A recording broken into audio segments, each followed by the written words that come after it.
you said that you want to defend your multiple world titles in MMA. Do you still consider yourself the featherweight champion? Oh, 100%. I mean, how can I not consider myself the UFC featherweight world champion and the UFC lightweight world champion?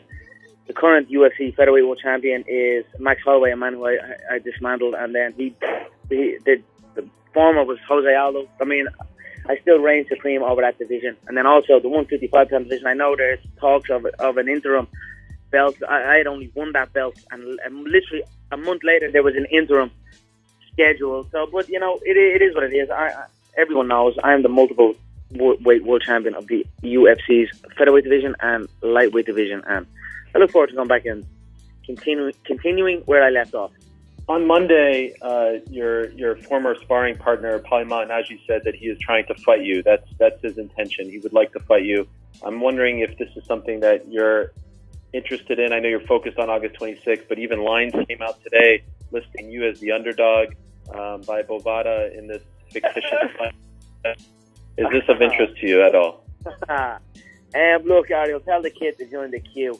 Tell him to shut his mouth and join the queue, will you, for fuck's sake, mate? You're plugging him all over it. He got his ass whooped and he went sprinting. I don't know what you want to say about the guy, but hey, there's a big list of people that want to get in there and try and fight me. So tell him to join the queue and we'll see what happens after the fight.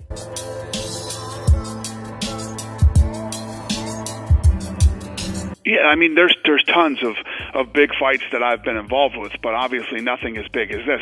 This is the biggest event ever in combat sports history. It is the most distributed event in pay-per-view history.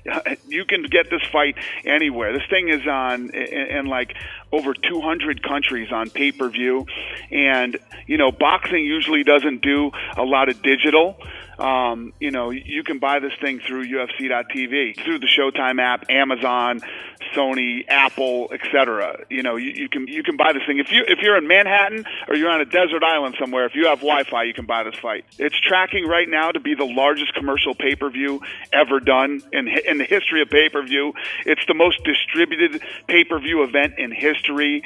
You know, the list goes on and on of records that this thing will break.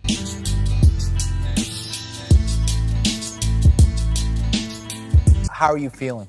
You know, it takes time to get over something that's so big, especially when you're unsuccessful in such a big event. But, you know, day by day you get better. You keep fighting, you keep learning that there are things that are much more important than the competition, and you got to try to get through it. You know, I'm a guy that really does love what I do, and I'm a guy that takes it very hard if I am unsuccessful. And I think we saw that down at the Honda Center in Anaheim. Reached out and said he'd love to be friends with you. Are you taking this as someone who's being genuine, or? I believe he's being genuine, yes. I do believe that he is trying to turn over a new leaf. I think he's trying to show that he is a different person than he was in the past. With that being said, friendship would be very difficult for us to achieve because of our history, you know, and I'm okay with that. I've always said that. We don't have to be friends. I have always respected him for the competitor that he is. I even congratulate him for getting the job done on July 29th. But in terms of going forward, we will be professional because we have to until the cage door closes again.